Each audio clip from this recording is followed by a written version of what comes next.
तो दोस्तों मेरा मानना है फिल्म देखने से बेटर आप ये एक्सप्लेनेशन देख ले, क्योंकि ये एक्सप्लेनेशन बहुत ही बढ़िया है, जिससे आपको बोर नहीं होगा, जिसमें आपको बहुत सारा ढेर सारा लव स्टोरी देखने को नहीं मिलेगा और आप इस फिल्म के मेन स्टोरी को इस वीडियो के जरिए समझ पाएंगे। ब्रह्मास्त्र। पुराण की कुछ कहानियों के मुताबिक भारत के ऋषि मुनियों ने कई महाअस्त्रों को काबू करना सीख पाए थे, जैसे कि अग्नि अस्त्र, जलास्त्र, वानरास्त्र, नंदी अस्त्र, और सदियों से कई पीढ़ियों के कुछ चुने हुए लोग इन सभी महान अस्त्रों को रक्षा करते हुए आ रहे हैं। इन सब अस्त्रों में से सबसे महान है ब्रह्मास्त्र, जिसका पावर शिवजी के थर्ड आई से जुड़ा हुआ है। ब्रह्मास्त्र की मदद से सृष्टि का रहस्य या फिर विनाश दोनों ही किया जा सकता है। एक बार एक महान योद्धा ने ब्रह्मास्त्र हासिल कर लिया था और सृष्टि के विनाश करने की कोशिश किया था। तभी दूसरे एक महान योद्धा उसे रोकती है और ब्रह्मास्त्र के 3 टुकड़े कर देती है और हर हिस्से को ब्रह्मास्त्र के 3 महान रखवाले के पास रख देती है। ये तो गई कहानी की बात। अब चलिए मूवी पर आते हैं। शिवा मुंबई के रहने वाला एक डीजे एक बार दशहरा के दिन वो एक दुर्गा पूजा में अपना प्रोग्राम कर रहा था, लेकिन वो जब दुर्गा माता के सामने प्रार्थना करने के लिए आया तभी उसको कुछ विजुअल्स आने लगा। वो देखा कि मोहन भार्गव नाम के एक साइंटिस्ट के पास 2 खतरनाक किलर आया। वो दोनों ही मोहन से कोई चीज मांग रहा था। मोहन अपने बातों से दोनों को उलझाने की कोशिश भी किया, लेकिन आखिर में दोनों मिलकर मोहन पर अटैक कर देता है। मोहन अब एक कड़ा अपने पैर में पहन लेता है और उस जादुई अस्त्र से मोहन के शरीर में कुछ अलग लेवल का शक्तियां आने लगती है। वो कड़ा असल में वानरास्त्र है और मोहन वानरास्त्र का रखवाला है।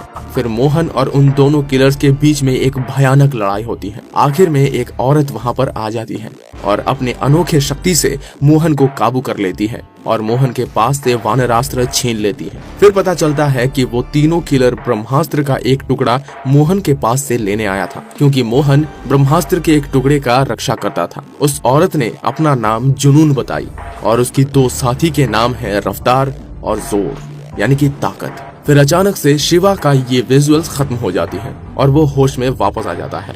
इसके बाद रात को शिवा रावण वध प्रोग्राम में जाता है और वहाँ उसे एक खूबसूरत लड़की दिखाई देता है, लेकिन उस लड़की को देखने के बाद पीछे जलते हुए रावण के आग में सब कुछ जल जाता है और वो आग शिवा के चारों ओर घूमने लगता है। शिवा तुरंत बेहोश हो जाता है। उसके कुछ दिन बाद शिवा उस लड़की को फिर से एक लिफ्ट में देखता है। शिवा उस लड़की के साथ मुलाकात करता है और उसे पता चलता है कि उसका नाम ईशा है। शिवा और ईशा के बीच अब धीरे धीरे दोस्ती हो जाती है और ईशा शिवा के रिक्वेस्ट पर एक बर्थडे पार्टी में आ जाती है। वहाँ ईशा को पता चलता है कि शिवा एक अनाथालय चलाता है और उनमें से ही एक बच्ची की आज बर्थडे है। ईशा शिवा के इस अच्छाई को देखकर पिघल जाती है। फिर दोनों मिलकर उन बच्चियों के साथ काफी मस्ती करते हैं। इसके बाद शिवा ईशा को अपने कमरे दिखाती है और अपने माता पिता के बारे में भी बताता है। शिवा के पापा उसके जन्म से पहले ही मर चुके थे और उसका जब 1 साल का उम्र हुआ था तब उसकी मम्मी भी गुजर गई थी। शिवा का इस इमोशनल मोमेंट पर उसका साथ देने के लिए ईशा ने शिवा का हाथ पकड़ लेता है। तभी अचानक बाहर से कुछ आग की शक्तियां दोनों की तरफ बढ़ने लगता है।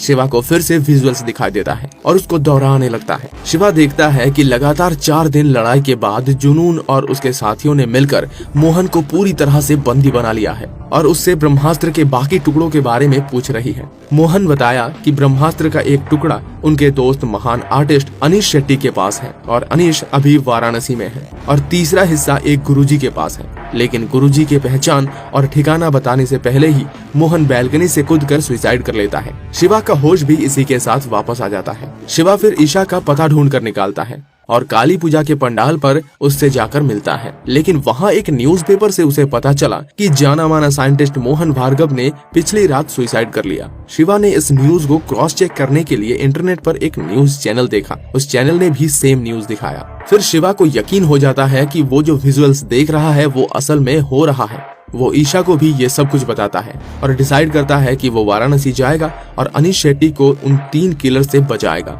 ईशा भी शिवा के साथ वाराणसी जाने के लिए राजी हो जाती है। वाराणसी में एक जगह ईशा को पता चलता है कि आग से शिवा के बॉडी में कोई इफेक्ट नहीं होता, मतलब शिवा आग से जलता ही नहीं है। दरअसल शिवा ये बात अब तक छुपाया था उससे। फिर वो बताता है कि बचपन से ही उसे पता है कि वो आग से नहीं जलता है। बचपन में आग से जलकर उसके मम्मी के साथ पूरा घर जल गया था और भस्म हो गया था, लेकिन उसे एक खरोच तक नहीं आया था। फिर एक जगह पर दोनों ने अनीश शेट्टी को देख पाया। उनके कुछ ही दूरी पर उन तीनों किलर्स को भी देख पाया जो अनीश को मारने के लिए आया है। ईशा और शिवा चालाकी से किलर्स को अनीश के पास आने से रोकता है और शिवा सब कुछ जाकर उसे बता देता है। फिर ईशा के ऊपर वो किलर अटैक कर देते हैं। अनीश और शिवा मिलकर ईशा को बचा लेते हैं, लेकिन वापस लड़ाई के चलते एक गोली अनीश को लग जाती है। वो तीनों एक गाड़ी लेकर वहाँ से भाग जाते हैं। रास्ते में बहुत रिक्वेस्ट करने के बाद अनीश ने गुरुजी को आश्रम का एड्रेस दे देता है जो हिमाचल प्रदेश में मौजूद है। शिवा गाड़ी को वहीं ले जा रहा था, लेकिन वो 3 किलर्स भी उनके पीछे लगा हुआ था।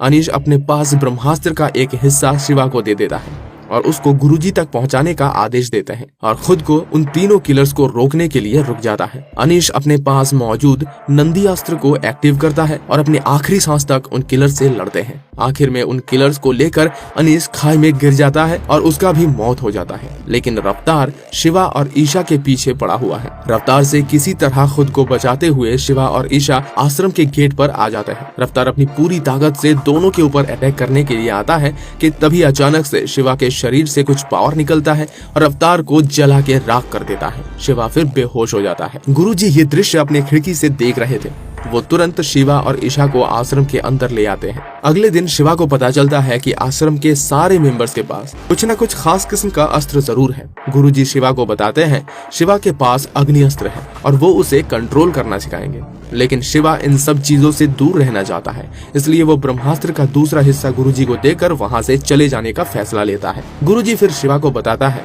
कि शिवा के माता पिता भी आश्रम का मेंबर्स थे और उनके मौत के कारण गुरुजी को मालूम है। अगर शिवा वहाँ रुक जाए तो गुरुजी उसे पूरी कहानी बताएंगे। शिवा वहाँ रुकने का फैसला लेता है। शिवा को बीच बीच में कुछ विजुअल्स आने लगते हैं, जहाँ वो देख पाता है कि जुनून अपने गुरु के लिए ब्रह्मास्त्र हासिल करना चाहती है और उसके गुरु के पास बहुत सारा अस्त्र मौजूद है। ईशा को किसी सुरक्षित जगह भेजकर शिवा अपने ट्रेनिंग स्टार्ट कर देता है, लेकिन वो अपने ताकत को सही तरीके से काबू नहीं कर पा रहा था। बहुत सोचने के बाद शिवा को समझ में आ जाता है कि ईशा जब भी उसके करीब आती है तभी अस्त्र काम करता है।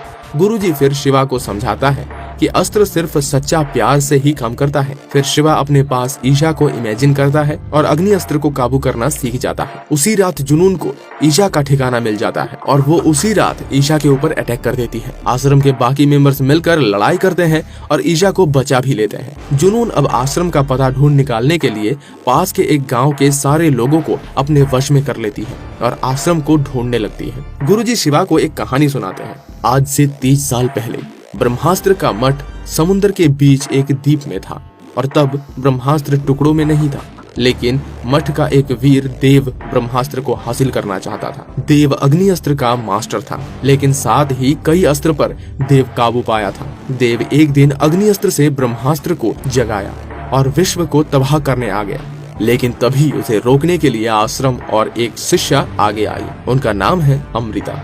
लगातार 1 हफ्ते की भयानक लड़ाई के बाद अमृता ने ब्रह्मास्त्र के 3 टुकड़े कर दिए और देव का अग्नि अस्त्र भी शांत कर दिया। उस लड़ाई के बाद आश्रम उस द्वीप के साथ समुद्र के अंदर चला गया। लोगों का मानना है कि अमृता और देव भी उसी लड़ाई के बाद मर गए थे।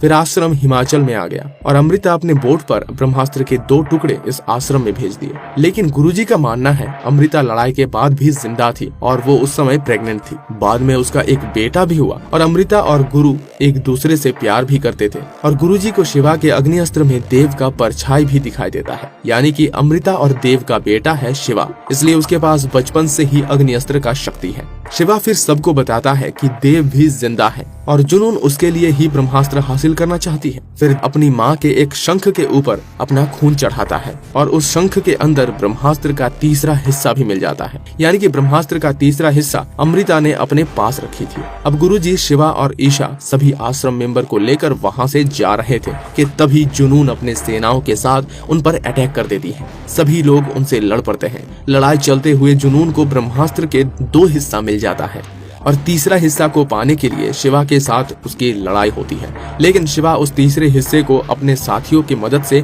जुनून से दूर रखता है। लेकिन आखिर में एक छोटे बच्चे को मारकर जुनून तीसरा हिस्सा हासिल कर लेती है और तीनों हिस्सों को फिर से जोड़ देती है। इससे ब्रह्मास्त्र फिर से जग जाता है और जुनून भी तबाह हो जाती है। पृथ्वी का विनाश फिर से शुरू हो जाता है। सभी समझने लगते हैं कि अब सभी मरने वाले हैं, लेकिन शिवा ईशा से वादा करता है कि कोई नहीं मरेगा। शिवा अपनी पूरी ताकत लगा देता है और आखिर में अपने पावर से ब्रह्मास्त्र को वो फिर से शांत कर देता है। शिवा अब इतना पावरफुल हो गया था कि वो बिना चिंगारी के भी आग निकाल सकता था। लेकिन दूसरी तरफ ब्रह्मास्त्र को दोबारा जगाने पर देव को भी अपना शक्ति वापस मिल गया था और वो फिर से पत्थर से आजाद होकर इंसान के शरीर में वापस आ गया और अपनी पूरी शक्ति के साथ ब्रह्मास्त्र को हासिल करने के लिए आगे बढ़ने लगा। और इसी सस्पेंस को छोड़ते हुए ब्रह्मास्त्र मूवी की ये पार्ट खत्म हो जाती है। उम्मीद करता हूँ आपको ये वीडियो अच्छा लगा है। अगर अच्छा लगा है तो इसे लाइक करें, हमारे चैनल को सब्सक्राइब करें, पेज को हमारे फॉलो करें, प्लीज सपोर्ट दिखाइए हमें और हमारे सभी सदस्यों को। जय हिंद, जय भारत।